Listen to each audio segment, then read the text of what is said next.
loop track. Berarti akhirnya jadi ada yang masuk kalau sudah di jam ya. Berarti kayaknya kalau udah lewat jamnya itu orang komentar langsung kebaca di sini. Tapi kalau sebelumnya cuma di YouTube, True. ya kan? Udah delay 15 menit, 15 M. Delay 15 M. 15 miliar. Halo.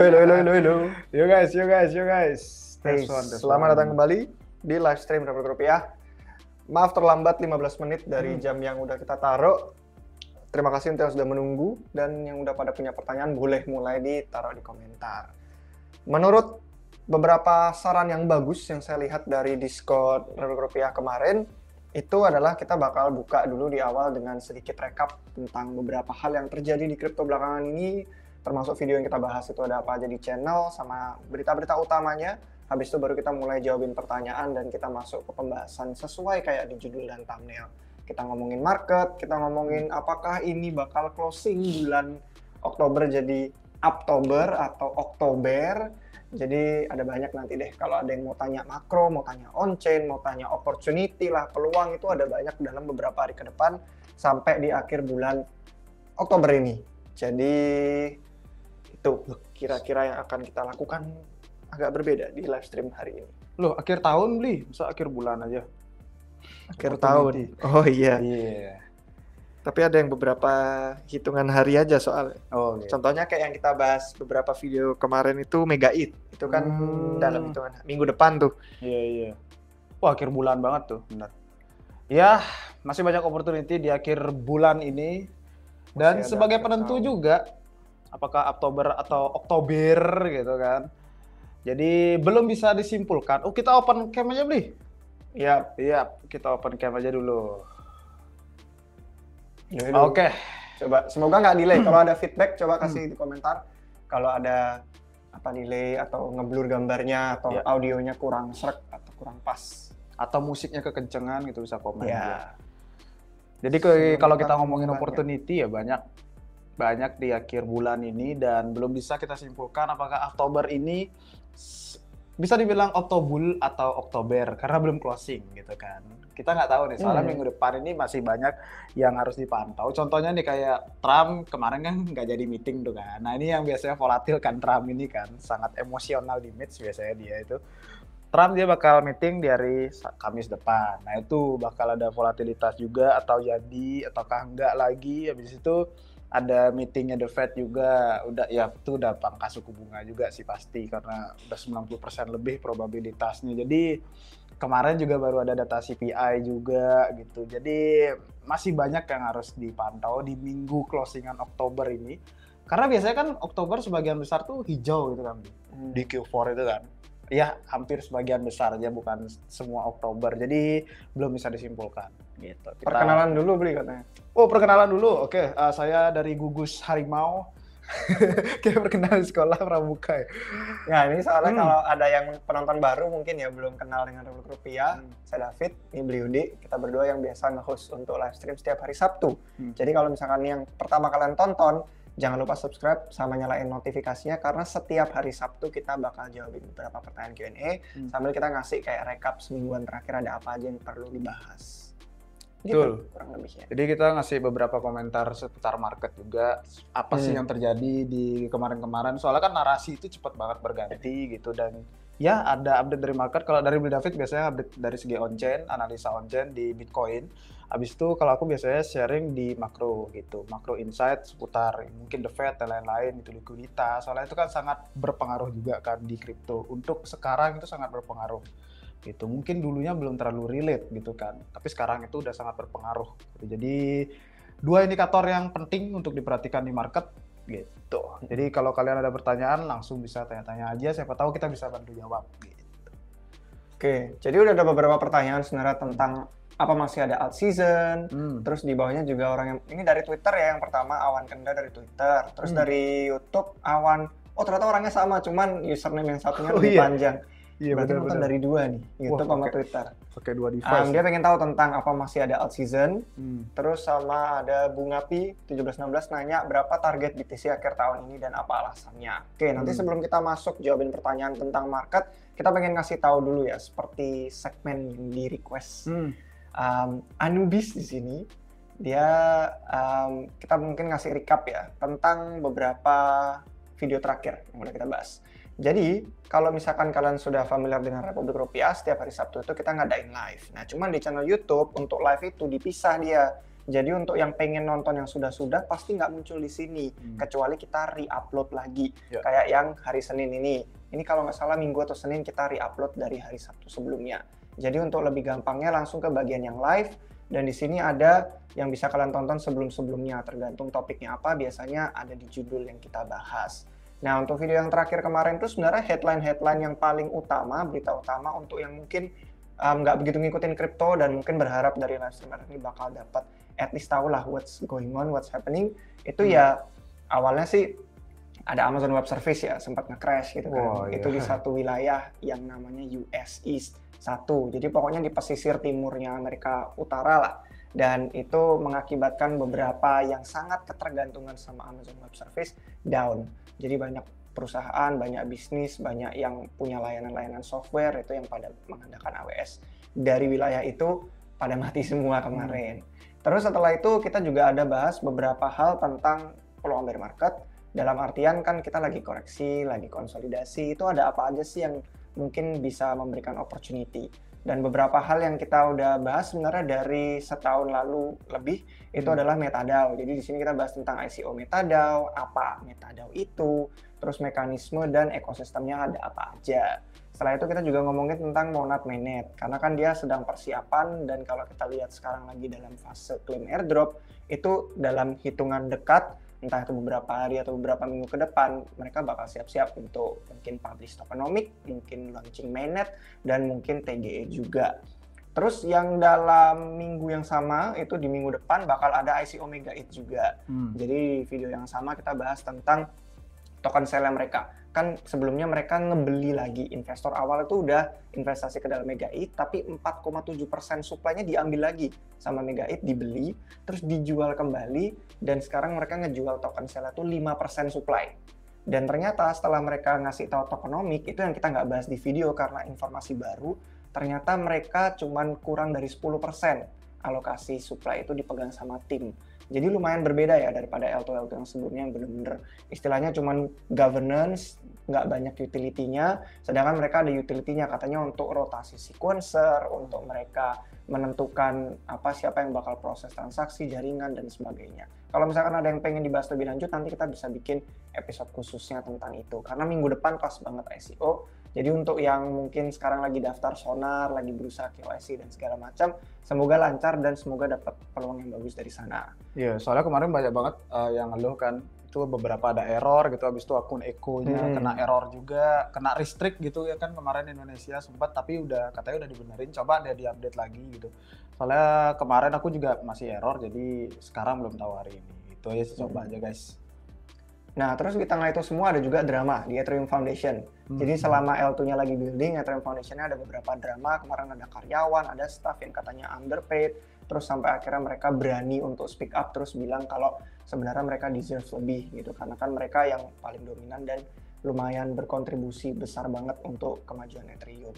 Nah, terus akhirnya pada beberapa ada yang pivot untuk join ke Tempo. Itu layer 1 stable chain punyanya Stripe yang didukung sama Paradigm dan investornya juga. Kemudian sama terakhir ada prediction market, Meli market. Itu kayak istilahnya kita gabungin poly market sama pump fund gitu. Jadi kreator, trader itu bisa lebih bebas, bisa lebih monetize dan lebih cuan. Jadi itu dari video yang hari Selasa. Kemudian yang hari Kamis ini sih lebih to the point ya. Kita nggak ke berbagai ekosistem, cuman satu aja yang dibahas, yaitu Coinbase sama L2-nya, Base. Jadi kalau misalkan kalian ada yang pengen nonton lebih lanjut, langsung aja itu dua video memberikan gambaran tentang yang paling headline selama seminggu terakhir dan opportunity apa yang bisa kalian cari. Karena sekarang pun itu lagi pada pumping untuk yang ekosistem base season-nya itu. Bukan dari DeFi atau social fi-nya secara infrastrukturnya, tapi lebih ke beberapa token-token yang lumayan digen dan lumayan ada di trench gitu kan. Kalau misalkan kalian ngeliatin yang baru-baru sih kayak yang standar token X402 itu yang katanya bakal membantu Coinbase dengan customer-customer yang ada di industri tradisional, termasuk ke Web2 juga, jadi nggak cuma Web3. Terus sama ada beberapa yang hubungannya sama AI agent, tentang Clanker, virtual itu juga lagi pada pumping sekarang. Jadi itulah beberapa yang lagi dapat headline news dan season out yang lagi pada naik. Jadi kalau misalkan rada nyambung sama pertanyaan apa masih ada season, ya selama siklus ini sih memang terpilih ke beberapa ekosistem tertentu ya. Kayak kemarin ada masanya BNB season, ada masanya Solana season, ada masanya meme season, ada masanya Launchpad, ada masanya apalagi ICM, terus sekarang lagi kebetulan waktunya base, entah bakal lama atau enggak, dan itu yang bakal kita selalu pantau nanti di RR. Tapi yang kemarin-kemarin juga ada ini narasi tentang kayak revenue buyback season itu juga. Kan beberapa protokol udah mulai nambahin kan. Kita lagi mereka bakal buyback gitu kan. Soalnya sebelumnya itu sebenarnya udah ada mekanisme seperti itu gitu kan di DeFi, dia buyback tokennya dari revenue dan lain-lain. Mungkin baru sekarang karena hyperliquid gitu kan, kayak jadi meta banget gitu. Jadi beberapa protokol tuh mulai buyback gitu kan token mereka gitu. Jadi ya itu mungkin yang bisa dipertimbangkan karena kemarin-kemarin lebih rame gitu kan, lagi rame. Jadi perlu hitung-hitungan lagi gitu. Dan itu jadi narasi juga kan, kayak selama ini mereka yang istilahnya kayak dia aja yang dapat fee-nya gitu kan, ini nggak ada insentif apa gitu sebagai pemegang token atau dan lain-lain. Nah itu banyak gerakan-gerakan seperti itu di DeFi, jadi siapa tahu bisa jadi kedepannya seperti itu banyak, kan enak gitu kan. Sama paling ada beberapa berita-berita lain sih kayak JP Morgan katanya bakal memungkinkan klien institusi untuk bisa pakai Bitcoin sama Ether sebagai kolateral katanya.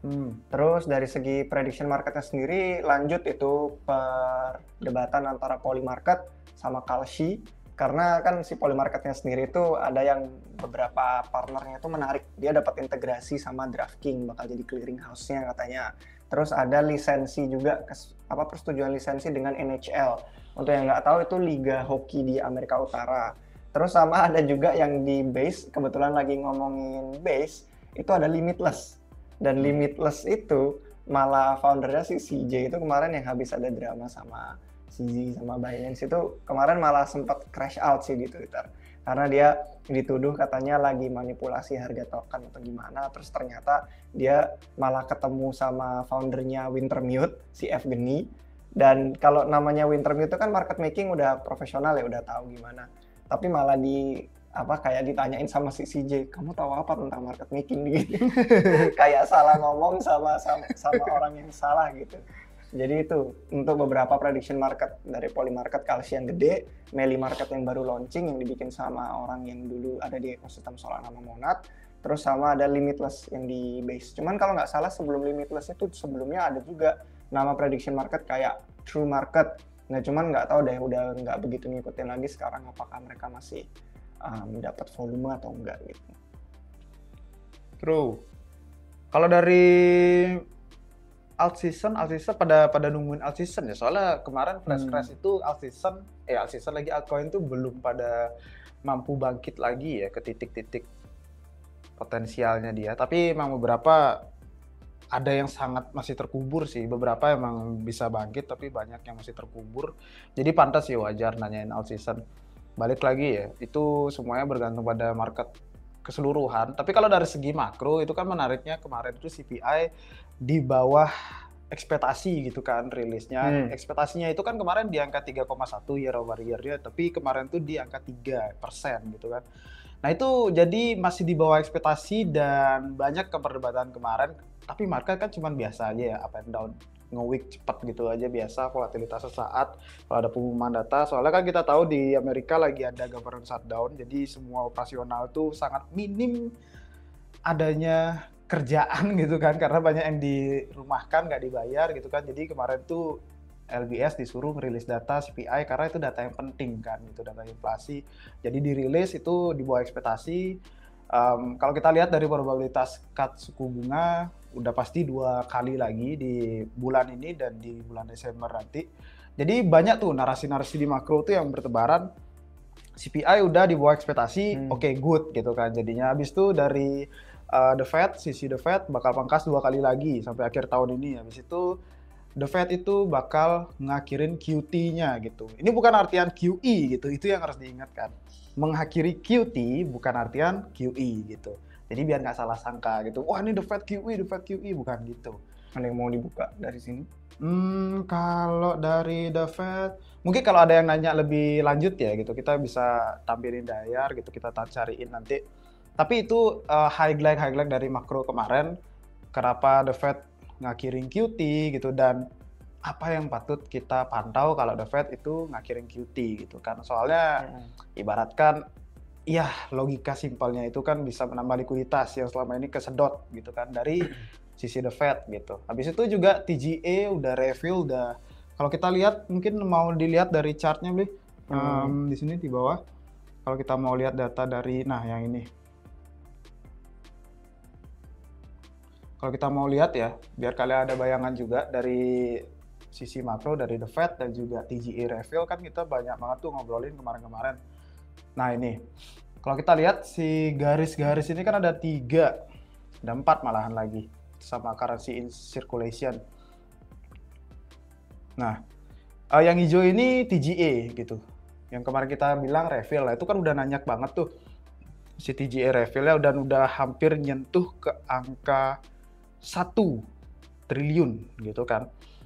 Yang sebelumnya itu sampai ke 300 apa 200 bilionan gitu. Nah, sekarang kalau kita lihat yang warna merah ini jadinya, merah atau oranye itu si The Fed gitu kan. Si reserve-nya mereka. Jadi kalau lagi satu Bli, ada lagi satu biar lebih spesifik kita yang di atas. Nah, yang ini linknya. Kalau lagi satu kita ngomongin The Fed. Fed balance sheet. Nah, ini kenapa jadi QE? Kalau kita lihat kan penurunan itu dari 2022 kan. Itu mereka QT gitu kan. Sebelumnya itu pas naik, itu pas COVID, itu kan mereka QE gila-gilaan tuh, makanya naiknya sangat-sangat signifikan kalau kita lihat kan. Pas 2008 itu QE lagi, itu naiknya gila-gilaan. Nah tapi dari 2022 itu lama banget turun. Habis itu pas per awal tahun, kalau kalian masih ingat kita live stream juga pas ada The Fed, FOMC katanya ngumumin bakal mengurangi QT-nya gitu kan. Banyak kan langsung beredar katanya itu QE yang terselubung gitu istilahnya, karena itu membantu juga ngeboost ekonomi gitu. Jadi dia, kalau kalian melihat di ujung penurunannya itu agak sedikit lurus garisnya gitu. Mereka udah mengurangi QT-nya dan sekarang katanya bakal mengakhiri QT-nya gitu kan. Jadi ya logika simpelnya kalau kalian lihat itu yang garis biru ini ya. Nah ini total aset The Fed ya, itu puncaknya pas 2022 itu hampir 9 triliun gitu kan. Sekarang itu udah turun banyak banget. Itu udah iya, dolar lagi. Itu sampai 6,5 triliun. Itu kan udah berapa ya? 3,5 triliun lah, anggap ya, 3 triliun lebih gitu kalah kan. sih, tapi sama 300 triliun yang kemarin diminting Pak. jauh. Yang salah minting gitu. Ini udah segini guys, anggapannya tuh likuiditas tuh udah kekompres sekian banyak gitu kan, 3,5 triliun gitu. Kalau mereka ngakhirin QT, ya mungkin ini bisa naik atau datar dulu gitu. Kalau mereka QE baru bisa naik lagi banyak. Ya at least kita ngerasain nggak banyak yang nyedot liquidity. Kemarin ada TGA refill tuh nyedot liquidity banget. Habis itu The Fed juga nyedot liquidity gitu kan. Sekarang at least udah nggak sebanyak itu yang nyedot liquidity gitu. Jadi lebih enak di market likuiditasnya. Nah ini kebetulan ada 2 sih pertanyaan yang aku baca ya. Pertama tentang Wealth Liberty-Fi. Tadi kalau pemerintah lagi shutdown, Trump kerja nggak ngerjain Wealth Liberty-Fi? Enggak sih, bukan pertanyaannya dia sih, aku yang nanya. Kalau pertanyaannya dia, Wealth Liberty-Fi-nya bagus apa enggak projectnya? Terus untuk tokennya di hold, apakah bagus atau enggak ke depannya? Dia lebih nanya ke token sama projectnya sih. Tapi aku jadi kepikiran aja. Kalau lagi pada shutdown, dia tetap ngerjain Wealth Liberty-Fi apa enggak? Hustle jadinya dia kerja. Sempat ketemu juga itu di berita, ada katanya mereka udah opit $1 billion kalau nggak salah dari kripto sejak keterlibatan keluarga Trump dengan kripto gitu. Jadi nggak tahu itu termasuk dengan supply WLFi yang masih belum unlock atau gimana, nggak tahu. Atau dari meme coin kemarin. Atau dari yang kemarin aja meme coin. Udah unlock semua kan. Tapi digarap sama anaknya doang tuh kan si Baron. Nggak tahu sih. Tapi kita nggak begitu ngikutin ya untuk World Liberty itu sayangnya. Jadi kurang bisa ngasih pendapat atau opini tentang tokennya atau projectnya gimana. Cuman ya kayak apa ya? Pertanyaannya adalah setiap project yang niat dan bagus itu biasanya karena memang foundernya itu full fokusnya di sana gitu. Jadi kayak itu memang pekerjaan utamanya, dan sedangkan kan Trump pekerjaan utamanya sebagai presiden gitu. Jadi entah apakah keluarganya yang terus bakal lebih niat bikin itu ke depannya, tapi yang jelas karena mereka punya nama, punya resource, apapun yang mereka mau lakukan biasanya kalau udah gede dan resource-nya banyak itu paling gampang M&A, merging dan akuisisi. Itu contoh-contoh yang kayak kita udah lihat di beberapa headline news beberapa minggu terakhir tuh kan banyak banget yang akhirnya pada merging akuisisi. Yang barusan aja kita bahas di awal itu sama video hari Kamis itu Coinbase juga, ya kan, sudah besar, resource-nya banyak, daripada bikin dari awal, paling mudah merging atau akuisisi.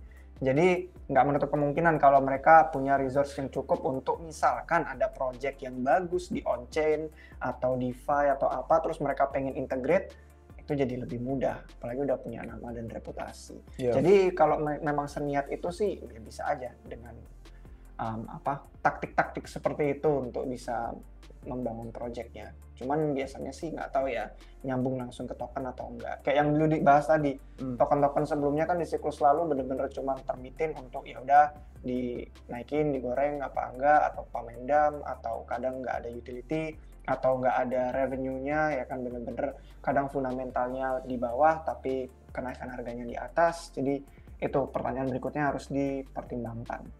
Iya, betul. Apalagi kalau ada rencana mau nge-hold gitu kan, apalagi rencananya itu jangka panjang, itu harus dipikirin banget gitu. Ini nyambung lagi nih tentang US kebetulan. Kalau misalnya dolar anjlok, gimana pengaruhnya untuk invest kita di BTC? Soalnya kan invest BTC dengan pair USDT. Good question ini sebenarnya. Kalau dolar anjlok, otomatis BTC itu naik. Gitu biasanya. Kalau kalian lihat ya, coba aja deh di TradingView itu kan bisa ngelihat 2 chart, atau mungkin kalian punya penampilan chart di sisi lain selain TradingView. Itu bisa dilihat kok dari penurunan USD gitu kan, sama kenaikan BTC itu ada pengaruhnya gitu. Kalau USD melemah, aset berisiko itu biasanya naik. Kalau USD kuat gitu kan, contohnya kayak kemarin bear market itu USD kuat banget, suku bunga naik itu USD kuat. Kenapa? Karena orang-orang beli USD untuk misalkan mau beli bonds gitu kan, otomatis USD-nya harganya naik. Nah, dia beli USD itu karena merasa aset itu aman gitu kan, beli bonds gitu kan, obligasi pemerintah gitu. Itu menurut mereka aset aman karena dunia lagi gonjang-ganjing misalkan gitu. Nah, dia dari mana duitnya? Dari jual aset yang beresiko gitu. Jadi itulah siklusnya. Dari aset yang mereka anggap aman, habis itu ketika ekonomi sudah berbalik arah, mereka lagi ambil resiko di aset yang beresiko gitu. Biasanya seperti itu siklusnya. Dan ini memang bertolak belakang. Dari sekian lama itu bertolak belakang. Kalau USD crash, jadi keinget ini, dulu siapa yang sempat gini ya, kayak bilang BTC $1 juta atau angkanya itu eksponensial banget. Nah, itu berdasarkan hyperinflasi hitungannya. Karena USD itu benar-benar anjlok harganya, jadi BTC itu bisa gede banget value-nya dari segi USD gitu. Jadi kalau logikanya bilang kayak, oke, possible nggak $1 juta? Possible kalau misalkan ditanya possible nggak $1 juta di tahun depan gitu, bisa kalau hyperinflasi dan hancur, benar-benar hancur itu USD-nya, bisa gitu. Karena value-nya dia turun banget gitu. Denominasinya ada. Itu mungkin logika simpelnya. Berbalik. Ya. Berbanding terbalik. Saya keinget sama ini, apa namanya, kan dulu paling kalau diomongin kayak teman selain yang di Indonesia yang paling banyak di mana itu kebetulan karena sempat tinggal di Australia itu jadi banyak teman Australia, dan itu biasanya kalau mereka invest sama BTC itu mereka pada bilang udah nyampe OTH duluan. Karena mereka udah 170.000. Kalau kalian ngelihat sekarang BTC dengan pair AUD Australian dollar itu 170.000 sekarang.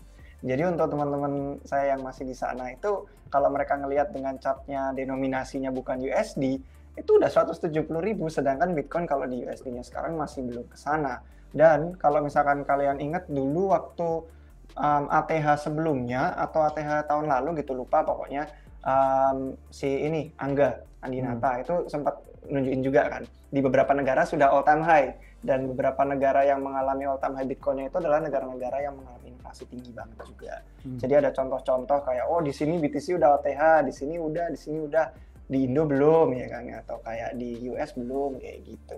Jadi ya memang tergantung sama pairing-nya itu, denominasinya apa. Kalau denominasinya fiat yang sedang melemah, ya tentu Bitcoin-nya nggak perlu naik harga pun juga udah bisa tukerin dapat lebih banyak gitu kan. Jadi emang begitulah denominasi fiat, tergantung sama pairing-nya yang mana.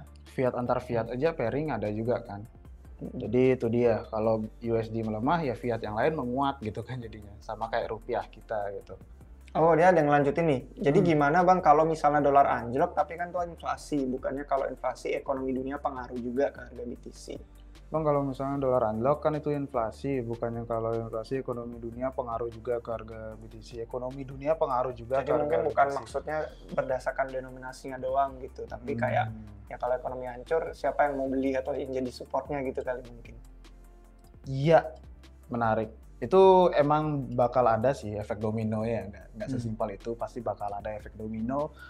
Efek domino yang paling cepat kelihatan itu kan dari sisi real life kita aja, kita kerja gitu kan, kalau sedang kacau banget ekonomi sampai krisis dan lain-lain, itu mungkin pekerjaan banyak yang hilang gitu kan, orang-orang mungkin berpikirnya cash is king, tapi dia narik cash juga takut karena hyperinflasi gitu kan. Jadi sama aja kayak zaman Indonesia di 90 akhir gitu kan, itu ada hyperinflasi juga sampai segitunya.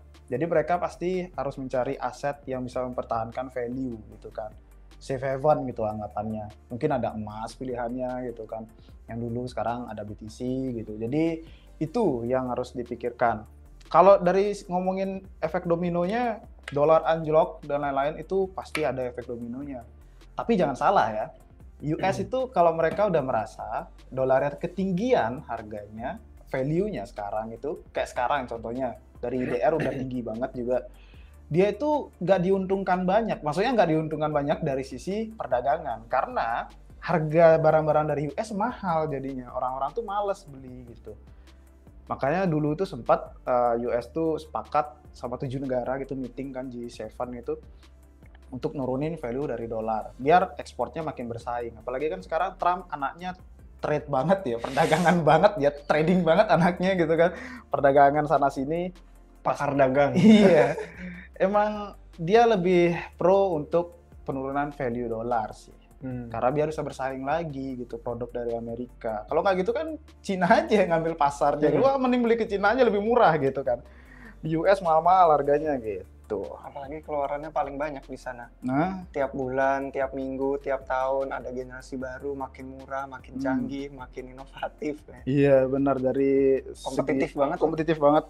Dari segi tampilan tuh biasanya cepat banget adaptasinya.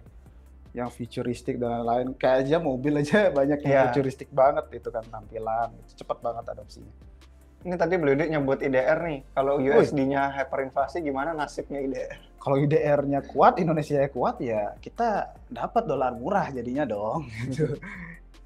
Misalkan sekarang berapa 16.500 gitu. Kalau ya mereka hyperinflasi, harganya anjlok, mungkin aja bisa kembali ke berapa 10.000 atau 5.000, 1.000 nggak tahu gitu. Jadi kita diuntungkan. Tapi nggak tahu kalau efek dominonya nyampe di Indonesia kan banyak faktor tuh kompleks gitu kan. Kalau nyampe di Indonesia bisa aja kita juga kena gitu. Maka dari itu pemerintah harus punya strateginya masing-masing. Oke, ada beberapa pertanyaan tentang BTC. Kebetulan dari yang awal tadi juga kan sudah nanyain kayak beli berapa target BTC akhir tahun, apa alasannya. Terus kebetulan ada yang beberapa jawab di sini. Si Meijin Bu percaya katanya BTC OTW 500.000. Cuman dia nggak bilang sih akhir tahun ini, tahun depan atau puncak siklus atau kapan gitu. Itu dia OTW 500.000. Kemudian di bawahnya lagi ada yang nanya kalau 150.000 tahun ini target masuk akal. Sebenarnya ini yang udah kita bahas di live stream lalu. Bentar, ini udah dijawab video. BTC 150k tahun ini target masuk akal. Nggak masuk akal beli nama channelnya. Nama channelnya nggak masuk akal loh. Gimana beli? Lanjut beli.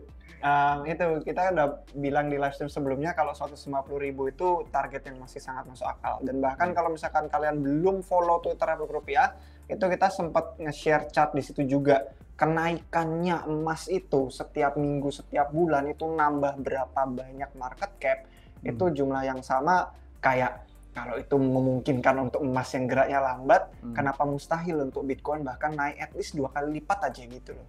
Dari perspektif itu. Kayak perspektif aliran uangnya, rotasi profitnya gitu. Jadi itu kemungkinan-kemungkinan yang udah kita bahas. Jadi kalau ngomongin 500.000 ya kita nggak tahu timeline-nya kapan. Tapi kalau ngomongin 150.000 di tahun 2025 ini sangat-sangat masuk akal. Mungkin kita bisa tampilin di chart. Kemarin kan banyak tuh yang nge-share chart. Di sini ada nge-share chart itu rotasi BTC. Oh iya, ke BTC. Ini nyambung ya, kalau misalkan kalian belum sempat nonton, itu di video sebelumnya kita udah nge-share juga tentang tweet analis Delphi Digital yang ngeliatin itu momen-momen dari siklus sebelumnya kalau misalkan emas sama Bitcoin itu sempat ada kayak rotasi gitu. Yang ini? Iya, itu pas 2020. Awal-awal perjalanan menuju sekalian ini nih, soalnya ada yang naik.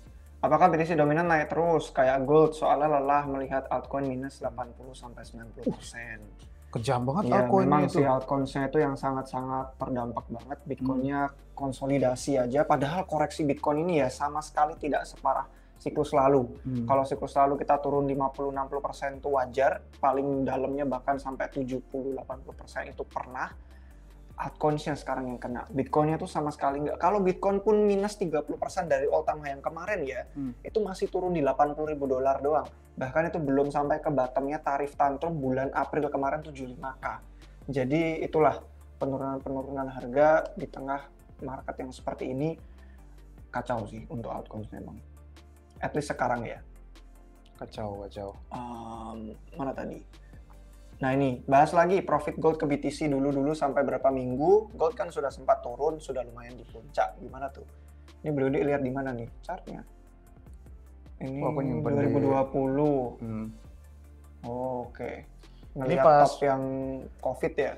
Iya, ini pas beberapa hari lalu, kapan ya? Yang pas kita live stream minggu lalu kan itu beli juga ada nge-share tesis yang rotate itu kan. Rotate to BTC dari gold gitu. Dan itu emang gold gasnya kencang banget ke 4.000, habis itu tembus 4.200, tembus lagi 4.300, 4.400, nggak tahu tembus banget.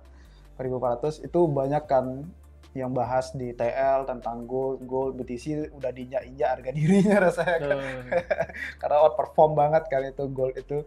Nah, di sini ada kemarin crash gitu dari gold gitu yang benar-benar lumayan tajam. Crash itu kalau nggak salah semenjak tahun berapa ya, itu nggak pernah ada crash besar itu dalam waktu cepat gitu. Apa tuh time frame daily? Time frame daily ya. Jadi itu crashnya cukup gede. 5-6% gitu kalau nggak salah setelah ATH-nya itu. Jadi banyak tuh yang share chart kayak gini. Share chart cocok logi apakah ini rotate dan lain-lain. Ya kita anggapnya cocok logi ya, karena ini kan pernah terjadi juga di tahun 2020 ketika itu gold turun udah mencapai puncaknya, BTC-nya bukan mulai lagi ya, langsung hiking gitu. Siapa tahu gitu kan kalau mau cocok logi. Jadi itu yang banyak nge-share kemarin itu. Soalnya gold kan emang kalau kita lihat ya time frame yang lebih kecil, kayak ada masalah di dunia atau perang atau tarif tantrum, itu gold emang kuat banget. Gold itu kuat banget dan BTC volatil banget. Tapi biasanya di akhir BTC itu bisa nyusul gitu. Nyusul dari segi perform gitu. Itu emang basically si BTC ini kan emang lebih volatil ya, dari segi market cap juga jauh masih kecil daripada gold. Jadi itu dia. Itu Bli bilang kemarin sempat beberapa minggu atau bulan? Ada, jadi dia kan nanya nih yang dulu sampai berapa minggu. Nah itu di chart yang kita share di live stream minggu lalu, itu kebetulan analisnya Delphi Digital itu menghitung. Jadi dia kalau dari crossover-nya yang sebelum-sebelumnya, itu kemarin hitungan dia adalah sekitar pertengahan November sampai akhir November. Itu bisa kita ngelihat bener-bener topnya gold, terus bottomnya BTC. Jadi dia bandinginnya dari rasio tuh si BTC garis miring gold gitu.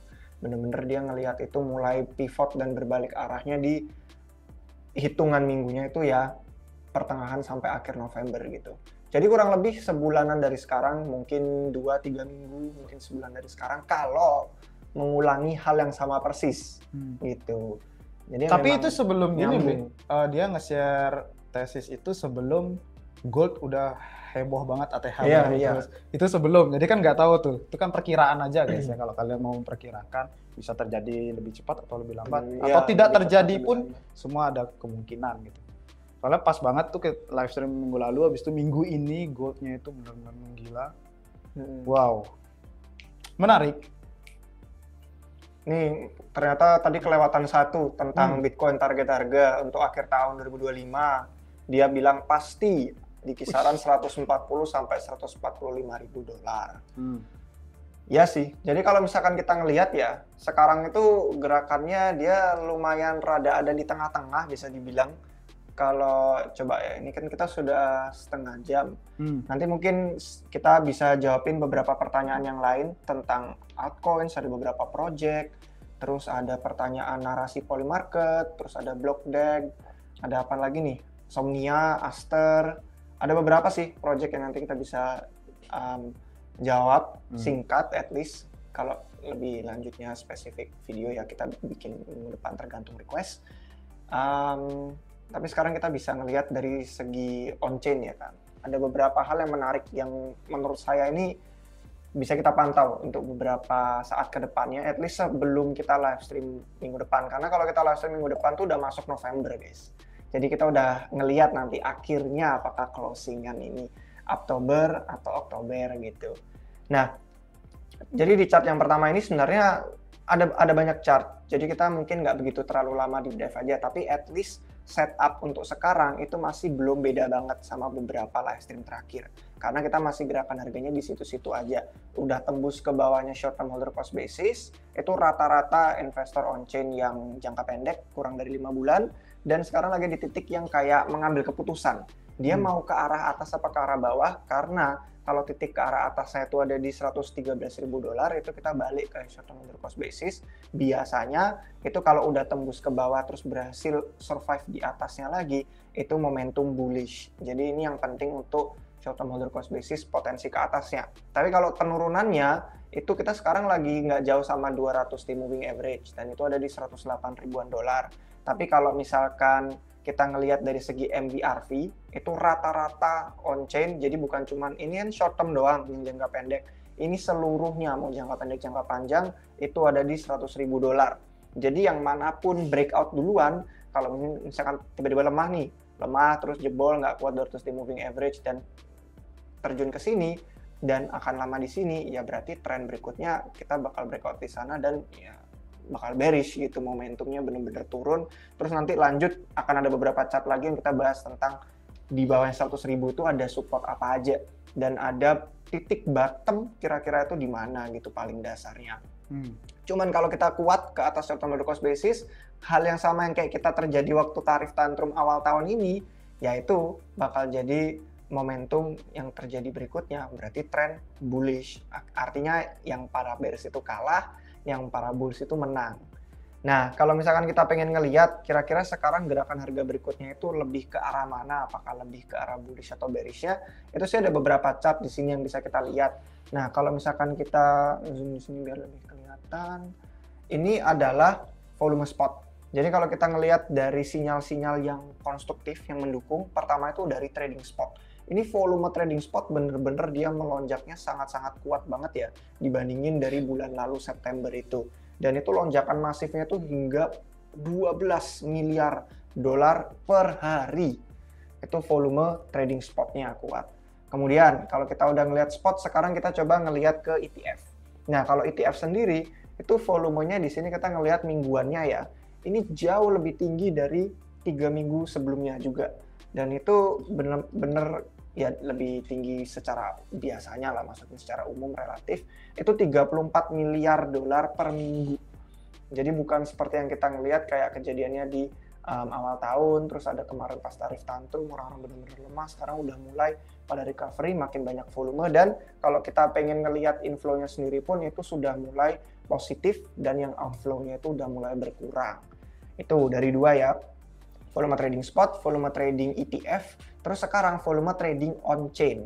Nah, kalau yang volume trading on-chain ini sendiri, kita itu bisa ngelihatnya ada dua. Ada yang bener-bener dari jangka pendek atau cuman 30 hari, sebulan, itu yang ini sih.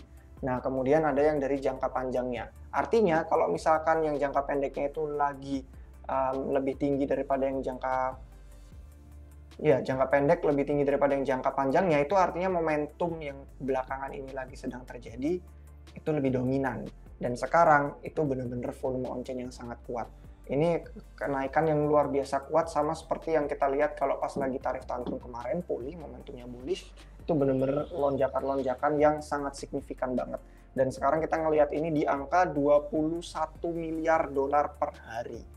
Jadi itu luar biasa ya, kalau misalkan kita pengen ngelihat dari segi trading spot, dari segi trading ETF, sama dari segi trading on-chain, itu semua volumenya sinyalnya sih konstruktif. Sinyalnya sangat mendukung dan bagus banget selama beberapa hari dan minggu terakhir. Kemudian kalau misalkan kalian sudah ingat beberapa pelajaran yang saya kasih dari playlist analisis on-chain, itu kan kita belajar cara membaca metrik SOPR. Nah, SOPR ini adalah metrik yang kalau misalkan kita ngelihat dari segi short termnya, itu bisa kayak ngasih tahu di mana kita lagi bottom, di mana kita lagi top, dan sebagian besar yang kita ngelihat di sini tuh metrik-metrik yang masih nandain kita kayak koreksi dip aja gitu loh. Nah, kita bisa ngelihat ke recent history, jadi bener-bener yang baru-baru belakangan ini. Kalau misalkan itu lagi bear market, sebagian besarnya itu kita bener-bener di bawah dari titik break even atau balik modalnya itu. Artinya bener-bener orang tuh kalau rugi ya rugi, kalau untung dikit langsung dijual, ya makin rugi, efek domino. Jadi momentumnya tuh bener-bener sama sekali nggak ada kekuatan untuk bisa recover, untuk bisa pulih. Sedangkan kalau misalkan ini kan FTX collapse ya, terus masuk siklus bull sekarang 2023, ini mulai pada naik ke atas lagi. Setiap kali ada kerugian, itu singkat pulih, singkat pulih, singkat pulih, singkat pulih, singkat pulih. Ini yang kita udah ajarin di playlist analisis on-chain. Cara membaca SOPR-nya. Kalau jatuhnya dalam, lama, berkelanjutan, itulah yang dikatakan bear market. Itulah momentum yang sangat-sangat bearish dan sentimennya negatif banget. Bahkan kalau misalkan kita ngelihat ya, tahun lalu sama tahun ini kan ada konsolidasi yang gede banget berbulan-bulan. Kalau yang tahun ini tarif tantrum, yang tahun lalu saya bahkan sampai lupa apa alasannya. Itu kalau nggak salah ya, atau makro atau apalah, pokoknya ada juga waktu Agustus 2024 itu juga sama. Bener-bener dia itu mengalami konsolidasi berbulan-bulan, cuman ya nggak sedalam di bear market dan selama di bear market. Oke lah, at least beberapa minggu, tapi sempat ada pulihnya, mungkin beberapa bulan ada pulihnya. Dan yang sekarang kita lihat bener-bener masih hal yang sama. Ada pemulihan, jadi bisa recover kuat dan kelihatan kayak dip gitu loh, kayak yang orang bilang by the dip, koreksi bull gitu. Bukan kelihatan kayak bear market, at least per data hari ini. Jadi kalau kita ngelihat dari sinyal-sinyal yang konstruktif, volume pada bagus, pada kuat, metrik on-chain juga masih by the dip. Terus apa dong risikonya? Kenapa kita nggak langsung bilang aja, ya udah berarti nggak mungkin turun, udah pasti kita breakout ke atas. Nah, karena ada sisi sebaliknya. Jadi dari kekuatan volume trading spot, ETF, on-chain, terus sama metrik yang masih koreksi bull, ternyata masih ada beberapa tekanan jual. Jadi kalau kita ngelihat ada supply yang mulai pada hidup lagi. Yang hidup itu artinya misalkan sebelumnya udah disimpan mungkin di hardware wallet atau disimpan dan nggak pernah diotak-atik. Itu secara on-chain terbaca karena Bitcoin itu transparan datanya dan kelihatan kalau dia nggak pernah gerak, nggak pernah jual, nggak pernah ditransfer, ya udah bakal ngumpul tuh usianya. Makanya kalian lihat di sini warna-warni itu ada usia-usia koin, ada yang udah dipegang 10 tahun lebih, ada yang dipegang dalam 1 tahun 2 tahun terakhir atau 6 bulan dan kurang. Jadi kalau misalkan kita ngelihat lumayan nih kenaikannya. Jadi supply-supply yang sebelumnya pada diem nggak ngapa-ngapain mulai gerak, ada yang transfer, ada yang jual, makanya ada sell pressure. Dan itu lumayan kalau misalkan kita ngelihat yang aktif lagi sekarang itu ada sampai 22 ribuan BTC per hari. Dan kalau misalkan kita ngelihat dari segi realized profit dan loss, ini jadi kalau misalkan BTC itu gerak, itu kan kelihatan dia beli di harga berapa, jual di harga berapa. Jadi kebaca untung ruginya berapa banyak. Nah, yang kita lihat sekarang ini dari segi realized profit dan loss, kita recent history aja deh yang baru-baru aja. Ini kita melihat sekarang lagi lebih 1,8 miliar per hari terus udah mulai turun ke 1,34 miliar dolar per hari. Jadi itu lumayan banyak yang pada dijualin karena mereka udah untung, megang lama, makanya supply-supply yang sebelumnya nggak gerak, sekarang lagi gerak, ya mungkin mereka beli di harga-harga murah sebelumnya. Jadi meskipun sekarang lagi turun, lagi koreksi, mungkin kita yang beli di ATH masih pada tenggelam, mereka masih pada untung. Makanya realized profit mereka banyak. Ini lonjakan dari akhir September ya, yang ada di bawah sini tiba-tiba langsung naik tinggi banget. 2 kali lipatnya, 800 juta sampai ke 1,8 miliar, terus sampai sekarang turun 1,2 miliar dolar. Jadi itulah kenapa kita lagi sedang di titik penentuan. Breakout yang mana duluan, itu yang bakal menentukan tren berikutnya. Lanjut bull market, super cycle atau enggak, atau kita langsung udah masuk ke bear market. Dari segi bullishnya ada volume trading spot, trading ETF, sama volume trading on-chain, sama metric Shopper itu masih menandakan koreksi bull market. Sedangkan dari segi bearishnya, itu ada tekanan jual yang banyak. Aktif lagi supply-supply yang udah dari dulu diem, terus yang pada profit mulai pada jual untuk ngambil untung. Nah, berarti kan pertanyaan berikutnya, oke, kalau misalkan kita ngeliat 150.000 masuk akal untuk tahun 2025 ini, apa dong potensi penurunan harga Bitcoin itu? Kayak kalau turun dan ternyata bearish, kita bisa ngeliat harga ada di mana aja sih untuk pasang jaring, atau mungkin jaga-jaga, oke sekarang aku punya porto nih, pengen tak kurangi risikonya, atau aku udah tahan kalau misalkan penurunannya itu cuma berapa persen. Dan ternyata ya kalau misalkan kita ngelihat dari pertama ini ada Fibonacci, ya Fibonacci-nya ini warna-warna di sini, dan kalau misalkan kita ngelihat sampai ke harga di sini, dan ada beberapa level-level yang kurang lebih waktu turun dan pulihnya tarif tantrum di awal tahun 2025, itu kita di sini ngelihat sekitaran harga 95.000 dolar yang sering kita bahas di Republik Rupiah, yang kita bisa bilang pertahanan terakhir banget, garis untuk bulls, dan itu kurang lebih dekat sama short term holder yang -1 standard deviation. Jadi jangka pendek yang pada baru beli dalam 5 bulan terakhir atau kurang, itu entry-nya kebanyakan pada di situ tenggelam. Jadi 95.000 dolar, tapi kalau misalkan kita mau ngelihat bear market kan pasti ada bottom, pasti ada dasarnya. Dan nggak mungkin bisa prediksi jaring, oke udah pasti bottomnya di mana, karena kalau tiba-tiba ada support masuk, bisa aja nggak kejemput. Nah, itu kemungkinan besar yang banyak mirip-miripnya itu adalah entry-nya Michael Saylor, itu strategi. Terus ada entry-nya ETF. Jadi orang-orang yang pada beli lewat BlackRock, entry-nya di berapa aja harganya. Terus sama ada support waktu tahun lalu tahun ini tarif tantrum ini itu di mana. Dan itu ternyata nggak jauh dari 95.000 dolar. Jadi minus 61%-nya Fibonacci. Terus kita ngelihat di tarif tantrum itu yang tahun 2025, terus entry-nya ETF sama entry-nya Michael Saylor dan strategi itu ternyata berdekatan. Itu ternyata ada di 95.000 dolar untuk yang ini Fibonacci, kemudian untuk yang entry-nya ETF sama entry-nya yang pas support kemarin tarif tantrum itu ada di kisaran 85.000 dolar sama 83 dan 8. Kalau 81-nya sih lebih ke true market mean. Itu on-chain dari semua investor yang udah pernah invest Bitcoin, nggak peduli berapa saldonya, dari tahun berapa lama mereka udah pegang, itu entry-nya secara garis besar di sana. Jadi ini nyambung ya sama live stream yang minggu lalu kita bahas. 95 sama ke 81.000 dolar kalau memang bener-bener momentumnya sangat bearish banget dan breakoutnya kita ke bawah, dan yang bulls udah nyerah, udah angkat tangan, udah nggak bisa masukin lagi dana inflow, dan makro pun juga nggak mendukung investor untuk bisa invest berisiko, ya sudah, itu yang bakal kita ngelihat sebagai bottomnya paling bottom mungkin di siklus ini. Jadi kita bakal melihat titik-titik yang mirip dengan yang udah terjadi waktu tarif tantrum. Di bawah 95 itu ada 83 sama 81, dan itu dekat banget jadinya sama entry-entry support waktu tarif tantrum, support waktu ETF beli sama BlackRock investornya pertama launching, terus sama strategi dan Michael Saylor. Itu rata-rata average-nya beli ya? Iya, rata-rata itu. Karena kan kalau misalkan kita ngelihat ETF orang belinya di harga beda-beda, dan Michael Saylor strategi seringnya beli di top juga, tapi kadang dia sempat dapat pas harganya lagi turun atau koreksi. Tapi dikit. Makanya jadi makanya jadi ke average kan, jadi dapat rata-rata. Jadi ya kita nggak ngitung dari DCA lah, dollar cost averaging itu kalau misalkan orang pengen ngedefend, pasti itu harga-harga yang mereka sensitif banget. Kalau mereka saldonya banyak, dan mereka megang banyak, dan ada klien investor yang bergantung sama keuntungan dari performa aset dan produk mereka, itu yang bakal mereka lihat. Jadi kurang lebihnya kalau bener-bener bearish ya itu sih bottom. 95 udah pertahanan terakhir bulls, dan 83, 81 itu udah kayak paling dasarnya banget. Jadi tinggal persiapkan aja itu skenario buruk yang harus kita hadapi mau nggak mau.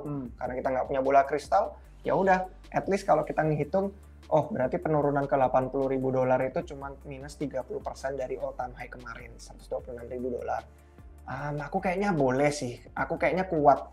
Mungkin sekarang punya banyak porto, aku cuma turun minus 30%, aku kayaknya kuat. Soalnya aku di siklus lalu udah pernah turun 40-50%. Ya udah, berarti tinggal hold dan wait and see aja. At least nggak bakal ketinggalan kalau ternyata nggak bearish dan ternyata pumping. Cuman kalau misalkan orang merasa nggak ada skenario itu, nggak mungkin deh kita turun terus langsung percaya aja pasti tembus, biasanya malah jadi nanti nggak siap kalau ternyata itu terjadi. Jadi itu aja sih potensi-potensinya. Kenaikannya kemana, 150.000 2005 oke. Kalau bearish banget bottomnya $81.000, itu dua hal yang sekarang kita bakal tentukan. Perjuangan nih, kayak yang kita bahas di thumbnail sama judul dah, pertempuran antara banteng sama beruang gitu kan, bulls sama bears. Kayak di order book kan kelihatan dong, yang ngebid sama yang nge-as, yang tebel mana sama yang jual ya. Jadi tinggal kita pertarungkan aja, dan semoga sih memang sesuai sama volume-volume tadi ya, trading, spot, ETF, dan on-chain kita kuat, ya mungkin saatnya let's go untuk ATH baru. Tadi ada yang komen 500.000 itu ya nggak nolak juga gitu. Tapi itu menarik level-level tadi ya, yang 83.000 dari average-nya Michael Saylor. Soalnya itu bukan Michael Saylor-nya aja yang gini kan, yang sangat terancam, tapi itu seluruh dari sentimen Bitcoin institusi, ya, Bitcoiners Bitcoiner sama institusi itu bakal berubah sentimennya. Maksudnya berubah tuh gimana? Institusi yang awalnya bullish, oke, kayaknya kita tahun depan bakal mulai bentuk treasury BTC. Ngelihat sentimen kayak gitu mungkin bisa berubah plan lagi. Soalnya kan kemarin itu, kalau teman-teman ingat ya, kemarin itu kan banyak tuh institusi itu nyerok-nyerok altcoin kan, kayak ada Hype, ada Sol, ada ETH dan lain-lain. Itu kan flash crash kemarin itu merubah sentimen gitu. Jadi mungkin dia mau nyerok kayak ngelihat flash crash-nya ngeri juga ya gitu, bisa berpikir ulang lagi dia gitu. Itu yang berpengaruh kepada sentimen gitu. Jadi ya kita harap nggak ada efek domino besar-besar banget. Cuman bisa jaga-jaga, kita sebagai manusia bisa antisipasi aja buat plan kalian masing-masing, resiko terburuk, harapan terbaik gitu buat plan kalian masing-masing. Itu aja sih jadinya. Soalnya emang di titik penentuan. Kemarin kan banyak banget tuh, dan kayaknya di RR udah nge-share di Twitter. Salah satu ketakutan orang itu kan Fourier cycle. Iya. Nah itu salah satu sentimen juga yang membuat kayak di kemana sebenarnya arahnya. Kayak kita ini ada di tengah-tengah banget nih sekarang gitu. Mungkin ada yang lagi rugi tipis kayak aduh masih tipis banget nih, belum dapat untung, kayak mau TP gimana gitu. Tapi takut udah selesai siklusnya jadi rugi gitu. Jadi itu yang harus dipertimbangkan strateginya gitu. Iya, soalnya kalau nggak salah TA juga kan merhatiin banget 200 day moving average kan. Dan kita lagi dekat banget mengenai titik penentuan. Titik penentuan. Siapa yang mau lebih kuat, breakout mana duluan gitu, breakout ke atas sama breakout ke bawah gitu. Apakah akhir tahun ini tidak jadi Q4 rally apa gimana, itu sangat berpengaruh. Berdasarkan bull run yang sebelumnya, bagaimana ciri-ciri top? Ciri-ciri top yang sebelumnya itu beda banget, karena kalau misalkan kita ngelihat yang sekarang, kemungkinan besar nggak bakal mengulangi itu. Soalnya yang dulu itu kayak boom dan bust. Jadi luar biasa gila, dan euforik, dan semua orang itu kayak baru beli sekarang udah untung, beli besok untung, beli besok lagi untung, kayak nggak pernah ada kerugiannya. Jadi kayak bener-bener bubble gelembung yang akhirnya pecah di puncak. Akhirnya udah nggak kuat lagi momentumnya, dan orang-orang itu untung terlalu besar, terlalu cepat gitu loh. Untung terlalu banyak, terlalu cepat. Jadi itu ciri-ciri dari segi on-chain ya, kita ngomongin dari segi on-chain. Cuman kalau misalkan kita ngelihat itu sekarang nggak segila itu. Setiap kali ada ATH baru itu momentumnya itu jauh lebih kecil, relatif lebih tenang, dan orang-orang mungkin ada yang profit dijual, akhirnya koreksi. Jadi kalau dulunya itu kayak gini, boom dan bust, itu makanya kelihatan banget, oh ini topnya, ini bottom, ini top, ini bottom. Sekarang kayak udah ada leverage dikit, panas dikit itu langsung disapu bersih. Terus orang-orang ada profit dikit dijual, ada untung koreksi, terus ada gocekan-gocekan. Jadi kayak sekarang tuh lebih, kalau dulu gini, terus pendek, singkat, kalau sekarang tuh kayak lebih santuy, tapi Dikompres. perpanjang. Iya, tapi Dikompres. jadi lama, jadi sideways, jadi kayak nggak ada kejelasan, kepastian mau ke arah mana gitu. Kebetulan nyambung sama yang Bliri tadi bilang sih, kayak yang kita udah tweet di Rapid Rupiah juga, kita ngomongin tuh potensi-potensinya tuh lagi ada banyak, kayak skenario bullish sama skenario bearishnya. Nanti coba kita tunjukin ya. Karena di sini lanjut pertanyaannya juga, dia nanya apakah koin yang sudah minus 80-90% bisa recover berdasarkan siklus sebelumnya. Sekarang kan udah ada 4 siklus kan ya. Jadi kalau kita ngomongin dari segi BTC sih sudah pasti recover. Setiap kali penurunan 70% yang udah kita lewati, lihat aja sekarang, udah all time high baru lagi. Yang namanya all time high itu kan harga tertinggi sepanjang waktu. Jadi mau nggak peduli dulu penurunannya seburuk, sejelek apa, semua orang udah untung lagi sekarang. Jadi itu untuk BTC. Kalau untuk altcoins, ada banyak yang mati.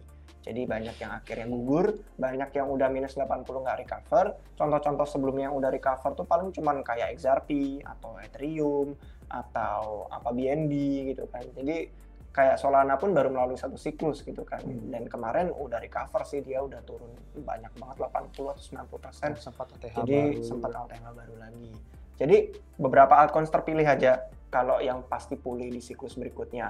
Kalau misalkan kita ngelihat banyak yang gugur, apakah tidak recover, itu banyak banget. Banyak banget. Dan mungkin ini saatnya yang tepat kita mau bawain Twitternya Rapid Rupiah, karena ada beberapa pertanyaan di sini yang sudah terjawab. Kalau misalkan kalian pengen follow, itu ada chart-chart menarik yang bisa jadi bahan pertimbangan, at least mungkin untuk beberapa orang yang kalau belum terlalu familiar sama siklus sebelumnya, dapat insight-insight yang harapannya sih berguna ya. Nah, ini kita zoom dulu, profil, highlight, biar kelihatan. Oke. Soalnya di RR di Twitter juga aktif juga guys untuk sharing-sharing, posting-posting chart dan tulisan yang panjang juga sekalian baca sebagai insight. Jadi bukan hanya di YouTube aja. Jadi ini yang pertama ya. Kita posting tentang sejak tahun 2025 mulai hampir semua altcoins itu underperform BTC. Ini awal tahun ya, Februari, ini pas sebelum tarif tantrum, karena ini pas Presiden Trump terpilih. Dan pas ATH-ATH-nya kalau nggak salah BTC. Dan kita kasih tahu sektor altcoins itu pada menderita 20-84%. Itu year to date. Jadi kalau misalkan kita ngelihat yang penting di sini sebenarnya bukan penurunannya berapa persen. Tapi kalau pengen balik modal itu butuh kenaikan berapa lama. Karena kalau misalkan nih portofolio altcoins kita minusnya seperti yang di pertanyaan ya, 80-90%, itu kita nanti ada kenaikan 80-90% masih belum balik modal. Untuk BEP, break even point, jadi misalkan nih kita masuk modal 1 juta, sekarang sisa 200.000. Untuk balik lagi ke 1 jutanya itu kenaikannya beda banget. Minus 80, minus 90 perlu naik 400%. Kalau 90 perlu naik ke 900%. Jadi pertanyaannya adalah, kalau misalkan masih ada yang nyangkut atau beberapa altcoins kita mungkin salah langkah, salah analisis, atau mungkin kita memang udah waktunya untuk cut loss, lebih baik ketika masih ada. Karena kalau misalkan kita ragu altcoins yang kita pegang bisa naik 400%, ya artinya itu duit nggak bakal balik modal. Tapi kalau katakanlah penurunannya masih 30%, ya kenaikan 43% pun udah cukup untuk balik modal. Kayak kalau turun setengah, ya kan perlu naik 2 kali lipat, ya kan? Nggak bisa naik setengah doang gitu. Turun setengah, naik setengah, nggak nutup. Turun setengah harus naik 2 kali lipat gitu. Jadi ini sih beberapa perspektif untuk yang mungkin baru mencoba banyaknya altcoins di pasar kripto. Sangat-sangat kompetitif, sangat-sangat bergantung sama attention dibandingkan sama fundamental, at least siklus sekarang. Harapannya sih ke depan makin lebih fokus ke fundamental, kayak Hyperliquid itu ya, jadi fokus ke revenue, produk, dan aktivitas on-chain, itu sih yang bagus gitu. Jadi berikut-berikutnya lagi ini juga hal yang kita mau kasih highlights, karena di Twitter RR itu kita udah ngasih tahu beberapa hal. Nah ini nih, contohnya di Twitter itu kan kita pernah, yang kayak tadi kita bahas di awal ya, dari mana uangnya kalau BTC mau naik. Ada rotasi emas, ada suku bunga, terus ada supply stablecoin, dan kalau kita habis update lagi, itu kasih tahu beberapa skenario bullish sama bearishnya di sini nih. Jadi Sepri nanya, menurut abang November baru BTC mulai naik atau gimana? Ya kan? Apa November baru BTC Apa mulai aja naik? katalis-katalisnya? Nah ini dia. News apa yang jadi pemicu? Karena November kan tidak ada FOMC meeting. Nanti untuk FOMC mungkin belum ya, karena saya nggak begitu ngikutin. Tapi yang kemarin kita tweet di RR ini tanggal berapa nih? 20 Oktober, jadi minggu lalu. Itu ada skenario bullishnya rotasi emas, ada alokasi uang pensiun AS, ada alokasi dari money market fund. Untuk yang nggak tahu itu yang with uang mudah lah. Mereka risikonya rendah karena suku bunga lagi tinggi. Tapi kalau lagi turun nanti mungkin cari yield lebih menarik di saham atau aset berisiko kayak kripto. Terus ada inflow segar ETF spot yang tadi kita udah lihat chartnya ya, trading volumenya lagi naik. Stablecoin masih banyak yang sideline menunggu wait and see, mungkin bakal dibeliin altcoins karena biasanya kalau stablecoin sih nggak beli BTC ya. Terus MSTR punyanya Michael Saylor tuh sahamnya katanya ada rumor masuk indeks S&P 500. Itu bisa menambahkan sentimen keyakinan kalau produk Bitcoin itu legit. Terus sama strategic Bitcoin Reserve-nya AS itu yang dari dulu birokrasinya lama banget tapi nggak jelas rencananya itu mereka pengen mengakumulasi Bitcoin spesifiknya gimana gitu sampai sekarang masih belum ketahuan. Berapa plan target untuk akuisisi. Terus sama duit-duit kecil lainnya, kayak banyak venture capital itu investasi ke altcoins. Dan biasanya altcoins itu ada beberapa project yang belum launching token, atau mereka ada kampanye airdrop, itu jadi likuiditas tambahan. Kayak misalkan orang eligible dengan airdrop Monad, atau airdrop Mega ETH, atau Fogo, Double Zero, itu kan duit-duit yang bakal akhirnya bisa dipakai untuk muter lagi di altcoins. Apalagi kalau mereka suka dengan ekosistemnya, bakal masih muter di sana. Jadi itu yang konstruktif, yang bakal mendukung skenario bullish. Nah, kalau pertanyaannya dia hanya pemicu kenaikan, nggak apa-apa, kita kasih bonus pemicu penurunannya nih. Yang tadi kita bahas, ada beberapa momen. Ini tapi minggu lalu sih, momentum melambat, sekarang lagi naik, lagi melonjak. Supply BTC sensitif harga. Tadi kita udah ngeliatin ya, entry cost basisnya itu di berapa aja, 95, 80 ribu. Terus ada tekanan jual Bright, itu yang tadi kita tunjukin juga, benar-benar supply yang sebelumnya nggak aktif, jadi pada mulai gerak dan jualan. Sama ini, ekonomi AS bisa melemah, terus bisa aja AI bubble itu pecah, sama bisa aja yang sesimpel Trump pada ngegojek tweet. Tapi ini beberapa hal yang kita tweet minggu lalu. Nah nggak tahu nih beliau ada tambahan lagi nggak skenario yang bisa jadi memicu lagi untuk minggu sekarang dan kedepannya gitu. Skenario bearishnya? Karena ini lebih banyak skenario bullish. Iya bener ya. Nanti bias dibilang bullish aja nih admin terus gitu. Sebagian besar udah iya, sebagian besar iya, tapi mungkin dari faktor Jepang aja ya masih banyak mempertanyakan kalau dari sisi makro, karena kan dia ada PM baru juga yang katanya kemarin itu bakal lebih melonggarkan dari sisi liquidity untuk fiskal, banyak dikasih duit, tapi sisi yang lainnya juga kan dia deportasi besar-besaran. Tenaga kerja di Jepang itu sangat dikit untuk anak muda kan, makanya banyak teman-teman kita di Indo itu kan banyak kerja di Jepang kan, karena di sana dibutuhkan juga. Jadi itu kita belum tahu nih dari sisi inflasi mereka naik, apakah mereka bakal naikin suku bunga dan lain-lain, itu yang harus dipantau-pantau juga dari sisi Jepang. Malah ngeri juga kalau kayak yen, kalau kalian ingat di tahun lalu. Ngeri juga. Oh iya itu benar kayak yen, tadi kita lupa apa yang bikin konsolidasi berbulan-bulan tahun lalu. Kalau tahun ini kan tarif tantrum. Iya, kalau tahun lalu itu carry yen, unwind.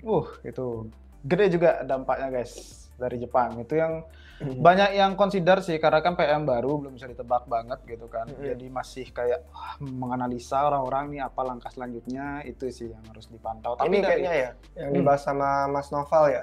Ya, udah ada juga dari Bank of sisi Japan. itu, Bank of Japan.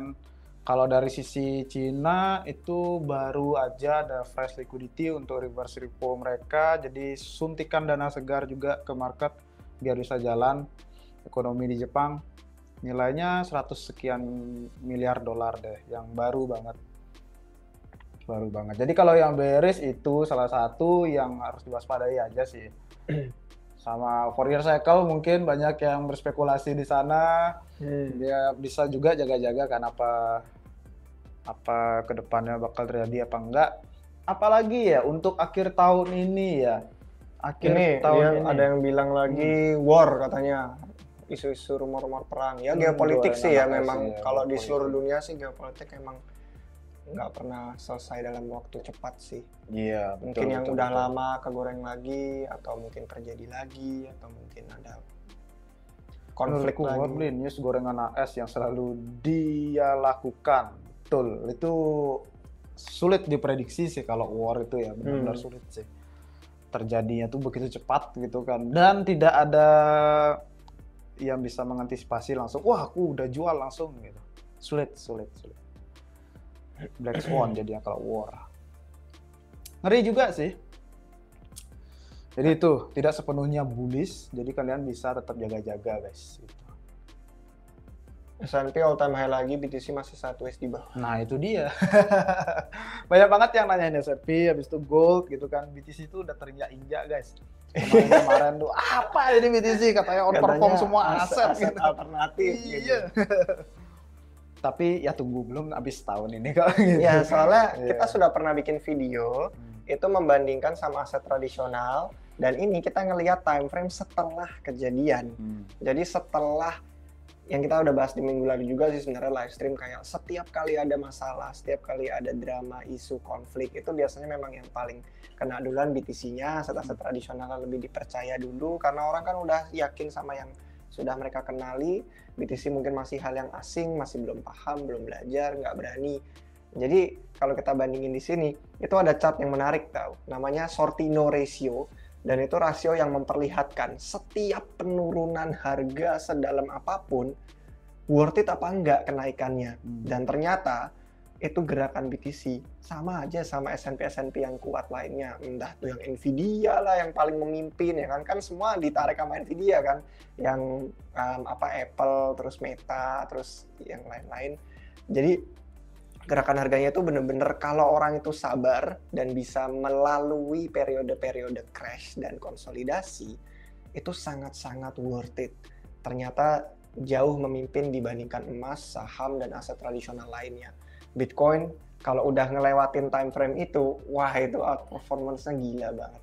Oh iya, lagi satu sih Bli, aku baru keinget juga dari sisi bank di Amerika sih, karena masih potensi aja yang harus dipantau juga. Ini mungkin short term gitu kan. Oh, ya, di minggu lalu masalah bank ya. Bank di Amerika tuh beberapa bank regional mereka itu kan kemarin kan anjlok banget tuh sahamnya karena beberapa pinjaman corporate yang buruk gitulah anggap. Jadi mereka rugi dan lain sebagainya. Habis itu krisis reverse repo yang ada di Amerika juga itu lagi kering banget gitu. Jadi kayak likuiditas tuh sangat-sangat kering gitu. Makanya kayak analis tuh bilang banyak ini kalau The Fed masih QT atau nggak nurunin suku bunga nih, wah ini gede efeknya gitu. Jadi itu yang perlu dipantau. Tapi itu kita udah pernah lalui di tahun lalu kalau nggak salah beliau yang SVB bangkrut itu ya. SVB apa 2 tahun lalu ya? Tahun lalu atau 2023 kayaknya tuh. Yang Circle Dipek juga apa kayak waktu itu ya, heboh banget itu pokoknya guys. Awal tahun itu heboh banget. Itu SVB banyak banget bank-bank rungkat, Swiss Bank juga kan. Yang gede-gede banget itu rungkat. BTC ikut anjlok gitu. Padahal bank yang rungkat kan. Tapi setelah itu sentimennya kayak sweet gitu. Orang-orang awalnya panik BTC turun ikut. Habis itu orang-orang sweet sentimen. Jadi wah ini mending aku naruh uangnya di BTC daripada di bank gitu. Dia aja bisa bangkrut si bank gitu. Jadi itu dia cepat banget sweet sentimen dan langsung perform lagi gitu. Itu sih short term yang harus perhatikan juga ya. Ada yang nambahin lagi, katanya tahun depan Opa Jerome habis kontrak lalu terjadi Black Swan. Emang apa yang dilakukan oleh Opa Jerome? Ya itu masih tahun depan. Nantilah kita pantau itu. Belum habis kontraknya. Oke. Presale Mega ETH apakah worth it? Oke, jadi sebenarnya karena tinggal hitungan hari, kalau misalkan kita bikin video sih nggak sempet ya untuk hari Selasa. Kalau nggak salah itu dia hari Selasa atau Rabu gitu dia presale-nya. Jadi untuk worth it atau enggaknya sih tergantung apakah kita sudah pernah punya banyak exposure di ekosistem Mega ETH. Karena kalau nggak salah ada beberapa keuntungan kalau misalkan kita udah contohnya nge-hold NFT Flavol gitu untuk yang ngikutin token sale nanti. Dan kalau misalkan kita udah pernah nyobain Eco, udah suka, terus udah pernah KYC di Sonar juga, udah berhasil verified gitu, ya nggak ada salahnya untuk nyobain karena kalau nggak salah dia ada minimumnya yang sangat kecil.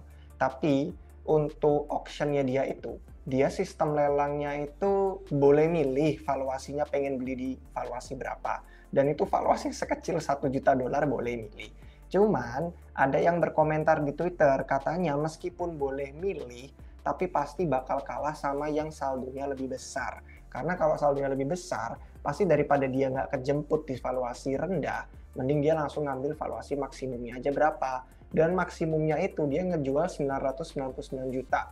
Ya katakanlah 1 miliar dolar kembalian receh. Jadi 1 miliar dolar itu, ada yang komentar di Twitter, udah pasti segitu valuasinya. Mau orang beli di valuasi serendah apapun, ya kalau misalkan orang mending dapat token daripada nggak dapat sama sekali, lelang kan begitu kan, mending dapat daripada nggak dapat, jadi mending taruhan lebih gede, lebih tinggi. Jadi nggak mungkin itu ada yang misalkan kalau nggak salah minimumnya 200 dolar apa berapa gitu, terus masukin 200 dolar doang, nembak 1 juta dolar, ya itu kalau nggak dapat jadi sayang aja sia-sia. Jadi kalau misalkan pengen langsung ikut aja dengan valuasi tertinggi, karena toh 1 miliar dolar tuh kalau nggak salah saya ngeliat di pre-market itu sekarang Mega itu ada di atas 5 miliar atau 6 miliar dolar kalau nggak salah. Jadi kalian bisa ngecek itu sendiri, cuman saya lupa di mana pre-marketnya, kayaknya Hyperliquid udah ada ya. Hyperliquid. Nah itu kalau memang bertahan selama sekarang kali. 4. Oh sekarang lagi turun 4 miliar dolar, tapi enggak at least itu di atasnya 1 miliar dolar kan. Jadi nggak ada alasan gitu loh untuk dapat valuasi lebih rendah dari itu, tapi kehilangan supply-nya gitu aja sih. Jadi worth it kalau misalkan kalian sangat suka Mega It, udah ngikutin ekosistemnya, dan apalagi sudah dapat exposure kayak megang NFT Fluffle, udah pernah ikutan partisipasi sale di Eco sebelumnya, terus pengen beli lagi sekarang token di public, ICO, Sonar, ya itu gaskan aja. Cuman ya itu harus kuat, saldonya gede karena ini lelang, dan valuasinya nembak langsung yang paling tinggi 999 juta aja. Kecuali ada permainan bandar yang memang duitnya banyak dan ternyata dia menang, dia dapat valuasi lebih rendah gitu ya. Tapi beberapa komentar di Twitter sih beranggapan mereka nggak merasa ini ICO 1 juta dolar sih. Mereka ngerasanya ini ya ICO valuasi 1 miliar dolar gitu. Jadi kalau percaya pre-market bakal bertahan, yaitu at least 4x at least lah. Kalau sesuai sama term kontrak. Karena kalau nggak salah beberapa investor itu nggak boleh langsung unlock. Kalau nggak salah yang AS. Jadi ada jadwal vesting. Dan itu kalian harus pertimbangkan jadwal vesting. Kembali lagi ke pembahasan hari ini. Apakah ini udah mau masuk bear market, siklus udah mau selesai, atau masih lanjut? Karena kalau siklus udah selesai, dan Bitcoin udah top gitu kan, terus bearish semua, dan nggak ada alt season, itu 4 miliar dolarnya bisa berkurang drastis banget di masa bearish. Dan akhirnya kita nunggu vesting, misalkan vestingnya berapa bulan atau setahun gitu, nanti kejemput atau enggak pas unlock. Itu jadi beberapa yang perlu dipertimbangkan. Cuman sih banyak orang-orang yang saya respect dan analis-analis yang bagus di Twitter itu pada suka dan pengen ikutan. Jadi bakal ada banyak, sampai bikin video kemarin ada katanya nanti pas presale Mega itu kayak banyak orang di seluruh dunia pada gitu, kayak berusaha untuk dapat masuk gitu, entry gitu. Karena kita udah pernah ngalamin di Eco gimana. Kalau pas lagi berantem sama whale yang lebih cepat, saldonya lebih gede, terus mereka udah bisa nge-swap berantem duluan, dengan jaringan Indo. ya udah deh, kita bisa nggak dapat apa-apa ini. Semenit tuh habis guys, sulit banget. Tapi kalau punya niat, udah suka banget, ada exposure, nggak ada salahnya untuk coba diikutin. Karena ada kemungkinan besar itu bakal jadi L2 yang besar, dan menurut saya sih mungkin antara sama atau di bawahnya base. Karena resource dan keyakinan timnya dan ekosistemnya, aplikasinya, itu benar-benar beda daripada L2 lain yang sebelumnya, dan tokennya pun utility-nya beda daripada yang cuman governance sebelumnya. Jadi worth it untuk dipantau itu Mega It. True, mantap men. Semoga gak ada Jakarta Operation berdua. Apa tuh? Tidak di Jakarta, jadi tidak tahu. Iya. Beli, menurut RR apakah ada pengaruhnya Piala Dunia untuk kripto? Ada. Fans coin. Itu dulu. Masih ada nggak? Gak tahu deh itu kabarnya dulu. Kalau dulu itu pas Piala Dunia itu ada fan coin ya dia. Fans namanya, lupa aku. Itu sempat booming banget dan boom and bust. Bahkan ada blockchain-nya sendiri hanya untuk itu. Ini kayaknya banyak banget ya dari dulu yang kayak cocok-logiin, Fourier cycle dengan Piala Dunia gitu kan. Piala Dunia juga 4 tahunan kan guys. Aku nggak anak bola soalnya. Aku biasa dulu nobar di Banjar aja, jadi cuma ikut-ikut aja, nggak ngikutin bola, jadi kurang tahu. Tapi kalau dari cocoklogi kan banyak yang pakai Piala Dunia, pasti orang-orang lagi liburan, wah keliling dunia dan lain-lain.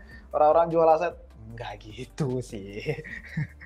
nggak gitu juga. Kan kalau pengen beli merch mungkin. Iya, kan nggak semua juga orang suka bola. Jadi ya menurut saya sih agak kurang aja. Itu agak kurang cocok aja. Kalau mungkin dari faktor ekonomi yang lain, indikator ekonomi yang lain gitu, kayak bisnis cycle dan lain-lain, mungkin masih masuk akal. Itu sih.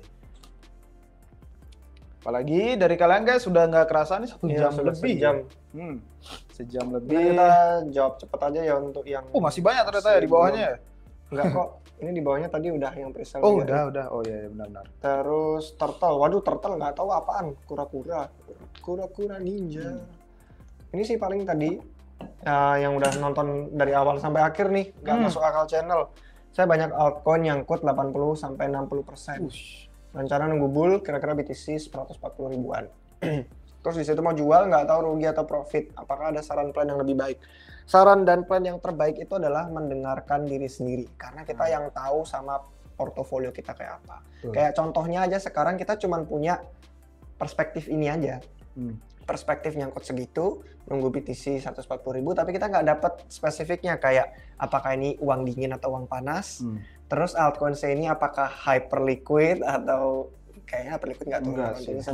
Apakah ini altcoins yang kayak DeFi, ada fundamentalnya mungkin nanti dapat revenue dan bisa potensi balik. Apakah ini altcoins yang cuman karena kemarin lagi ada season sesaat kayak BNB. Nah itu spesifik-spesifiknya banyak banget faktor-faktor yang nggak bisa dipertimbangkan, makanya ada pekerjaan khusus sebagai penasihat keuangan. Makanya ada title-nya, makanya kalau misalkan kalian butuh bisa dapat itu kayak entah orang legal khusus, financial advisor khusus, dan kita nggak punya lisensi itu, nggak punya surat izin untuk memberikan saran keuangan apapun, jadi kita nggak bisa ngasih tahu plan yang lebih baik. Intinya kalau misalkan kita sudah tidak paham atau tidak yakin atau bingung dengan sebuah aset, itu biasanya pertanda kalau kita mungkin udah ngerasa nggak cocok dan nyaman untuk punya itu di porto. Dan nggak ada salahnya untuk mengakui kesalahan, karena kami pun sering punya altcoins yang ternyata salah langkah, salah beli, nyangkut, ya udah deh kita cut loss. Terus ada lagi yang ini kayaknya bakal bagus, bakal punya potensi, ini orang-orang bakal ngelihat, ini bakal diadopsi. Ternyata nggak diadopsi, ternyata sepi, ternyata jadi mati. Ya udah kita akui kesalahan kita cut loss aja gitu. Itu udah sering banget terjadi di beberapa siklus sebelumnya setiap kali kita menemukan altcoins, karena itulah kenyataannya. Market itu hanya memilih beberapa aset yang kuat dalam segi fundamental atau kuat dalam segi attention-nya gitu. Betul. Kemarin kan baca-baca Kobe juga kan, dan pas flash crash kemarin itu juga jadi kayak dapat insight. Itu benar. Dapat insight, jadi kayak waktu flash crash kan kita beberapa kali juga di live stream, waktu pasar sideways lagi boring, di sanalah saatnya kita reset kan untuk mengumpulkan conviction gitu. Jadi kalau sampai keluar pertanyaan seperti ini, pertanyaan baliknya adalah seberapa yakin kamu sama asetmu lagi kan gitu. Mumpung sekarang momentum lagi sideways saja. Itu coba dianalisa lagi itu. Soalnya kan kita nggak tahu kondisi keuangan bagaimana dan lain-lain, itu kita nggak bisa nyaranin. Jadi itu dia, kalau udah nggak ada conviction, balik lagi kayak Kobe waktu ini sempat bilang kan, yang aku tangkap tuh jadi kayak kalau berdasarkan FOMO aja dulu belinya, bukan berdasarkan emang conviction, berdasarkan fundamental dari aset yang kita pegang, ya mending kayak udah bilang tadi, mungkin akui kesalahan, bisa di cut loss, bisa kita rebalancing porto lagi biar kita juga makin istilah itu nyaman megang aset yang kita tahu udah punya conviction gitu. Jadi kayak nggak mengada-ngada aja kayak mengira-ngira ya sekarang turun 98%, 90-80%, oke nanti BTC udah ATH baru, nggak tahu nyampe apa enggak, kayak itu uang yang kalian susah-susah nyari gitu. Jadi mohon maaf aja nih, soalnya kan susah-susah nyari, masa sebegitu kayak gampang banget menyanyiakan gitu. Jadi sangat disayangkan aja nanti jadinya gitu. Ini saya mau nunjukin tweetnya Kobe, tapi ini bukan tweet Kobe yang dimaksud beliau di. Kalau yang dimaksud beliau di itu kita udah share di live stream 2 minggu lalu kalau nggak salah. Pas flash crash pas flash crash itu udah pokoknya dia ngasih tahu, jangan lupa kalau flash crash ini jadi reminder gitu loh. Kalau ada yang tidak kalian suka, tidak kalian rasa nyaman untuk pegang, ya sudah jangan dipaksa untuk hold gitu. karena nggak ada salahnya untuk cut loss. Mungkin karena biasanya ada orang yang merasa kayak wah kita bisa prediksi apa itu cut loss lemah gitu. Kalau kita sih nggak, mendingan cut loss tuh nggak lemah guys. Realistis saja, justru itu yang kuat karena udah pasti rugi kalau cut loss kan. Sedangkan yang biasanya nggak pengen cut loss berharap itu balik gitu kan, justru lebih berani yang cut loss karena ya udahlah daripada jadi nol, at least sisa berapa nanti kalau misalkan kita masukin mungkin akhirnya balik, ya udahlah BTC lagi atau altcoins yang top performance saja mungkin malah bisa kembali meskipun nggak 100% tapi lebih baik daripada kalau di hold terus. Nah, yang mau saya share di sini itu lebih singkat tapi dia bilang katanya ada sebuah quote yang mengubah hidupnya Kobe, dan itu adalah tweet dari orang yang udah lama banget dia sampai nggak ingat orangnya siapa, tapi dia bilang kita itu terlalu bertindak cepat kalau pas lagi pengen nambah duit. Kalau misalkan lagi ngeliat roket terbang, wah beli, ada degen, wah beli, ada ICO, wah beli, ada yang lagi pumping, wah beli gitu kan. Kita tuh cepet banget ngelepas uang kita kalau lagi pengen cuan. Dia bilang kalau lagi pengen menumbuhkan capital kita, lagi grow modal, itu cepet banget. Tindakannya itu bener-bener nggak pakai pikir panjang. Impulsif. Ayolah, langsung impulsif gitu kan. Nah, terus dia bilang kelanjutannya, tapi kita bertindak terlalu lambat kalau lagi pengen melindungi uang kita. Jadi ini kita ngelihat lagi ya, time frame-nya itu waktu crash di tahun 2022. Itu sudah banyaknya yang hancur. September itu bener-bener sebulan apa 2 bulan sebelum FTX collapse. Jadi udah banyak Terra Luna hancur, hedge fund hancur, T. Rowe Capital, terus ada institusi yang dulu jadi peminjam duit di kripto juga pada hancur kayak BlockFi dan kawan-kawan. Terus dia bilang ini yang benar-benar mengubah hidup. Kalau pas lagi pengen cuan aja geraknya cepat. Tapi kalau pengen melindungi capital kita dari kerugian tuh kita lambat, kayak hold nggak ya, terus kayak cut loss nggak ya, terus bisa balik nggak ya, jadi kayak lambat gitu loh. Dan itu katanya Kobe benar-benar mengubah hidup dia sih quote-nya. Jadi bagus menurut saya sebagai pengingat untuk yang masih tenggelam, nyangkut itu biasanya jadi reminder. Oh, ini ada advice di bawahnya, Bli? Oh, iya. Disuruh nikah.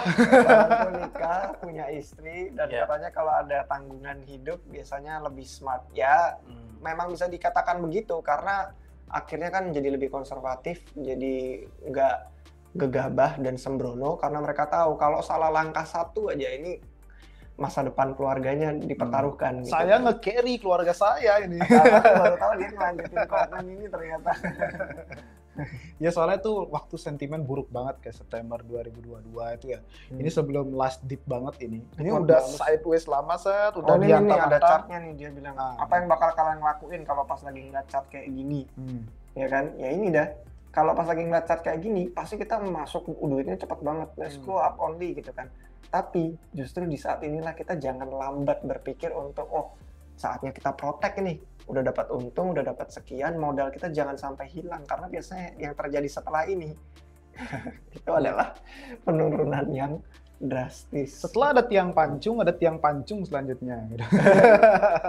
Kayak apa pohon Natal biasanya. Kalau pas akhir tahun begitu, gambarannya itu ada banyak memes. Jadi itu pohon Natal yang bagus. Ada McD gitu. Banyak ya. Itu sih benar. Mending renungkan aja sih. Menurut kalian apakah Jupiter itu sedang undervalued? Di saat ada program buyback, projectnya juga grow, ada perps, land, prediction market, terus akan ada ICO. Jupiter itu sebenarnya bagus karena dia makin memperbanyak fitur dan project, dan dia tuh integrasinya itu cepat banget. Dia developer itu kalau nge-shipping cepat. Dan sebenarnya ini terjadi di saat yang sama lagi ada banyak EMM yang bukan menyerang secara langsung, tapi ngambil market share-nya dia. Jadi ada beberapa chart yang saya lihat di on-chain Solana beberapa hari terakhir, itu ada banyak EMM yang bentuknya itu nggak kayak Jupiter. Jadi dia itu bukan kayak front end yang orang sudah kenal atau punya aplikasi mobile, kan Jupiter tuh bagus juga aplikasi mobile-nya. Tapi dia di balik layar memproses transaksi-transaksi orang yang lagi pada swap aset di Solana. Dan EMM yang lain ini lagi pada makanin market share-nya Jupiter. Jadi sedang ada penurunan market share Jupiter. Jadi di saat yang sama ada bagusnya dia shipping cepat karena dia jadi menambah fitur untuk bikin orang yang makin nyaman, ya jadi nggak ke exchange yang lain. Dan kalau pengen di Solana ya udah ke Jupiter aja gitu. Karena di saat yang bersamaan kalau cuma mengandalkan pendapatan dari segi EMM itu doang, Jupiter sih lagi ada banyak EMM lain juga yang profitable. Tapi mereka biasanya pada belum punya token kayak gitu. Dan kalau misalkan kita ngelihat kan yang baru dari timnya Jupiter itu ngeluarin token Meteora. Sebenarnya bukan dari timnya Jupiter, maksudnya di siklus sekarang mereka agregator, tapi di siklus lalu mereka itu fokusnya di Meteora gitu. Dan mungkin sekarang timnya udah berubah atau departemennya mencar atau misah, tapi mereka ngeluarin token MET. Dan itu jadi pertanyaan juga kan, kayak gimana nih sekarang ada EMM yang lagi makan market share Jupiter.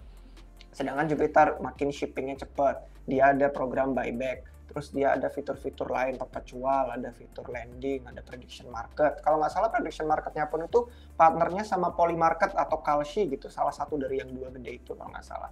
Jadi ICO pun saya belum ngikutin tuh kalau yang ICO apakah itu sama kayak yang Jupiter AG dulu yang ada apa launchpad-nya itu atau beda lagi. Nah itu bukti seberapa cepatnya mereka shipping, sampai saya pun nggak ngikutin yang terbaru. Ya setahun tuh banyak banget kayak shipping. Iya. Hal-hal baru gitu dan penyesuaian di market relevan itu cepet banget. Jadi itu yang bagus sih. Kalau misalkan believe in Jupiter dan suka sama founder dan projectnya yang benar-benar shipping dan developmentnya tuh cepet, ya itu jadi taruhan yang bagus. Cuman kalau ngelihat dari cuman segi data on-chain doang, ya memang lagi ada market share kemakan. Sama aja kayak Pamfan kemarin kemakan sama Bong gitu kan. Terus nggak tahu deh sekarang apakah masih nyalip atau udah turun lagi. Karena kadang komentator tuh kan ada yang datang dan pergi. Cuman ada yang datang dan belum pergi-pergi. Contohnya kayak Hyperliquid. Kalau perpetual DEX sebelum-sebelumnya kan datang dan pergi tuh GMX, GNS dan kawan-kawan di WDX gitu. Sekarang Hyperliquid datang belum pergi lagi gitu. Digempur-gempur ya. Apakah Jupiter bakal jadi yang itu, agregator yang datang dan nggak akan pergi, atau bakal kena persaingan dari EMM lain di Solana? Soalnya Solana cepat banget juga yang lagi pada buildingnya itu. Wah, hadirku ketinggalan baru selesai kerja ini. Waduh, ini kita masih belum selesai kerja ini. Saatnya kita selesai kerja. Saatnya kita selesaikan. Nanti untuk yang baru datang mohon dimundurin sedikit durasinya.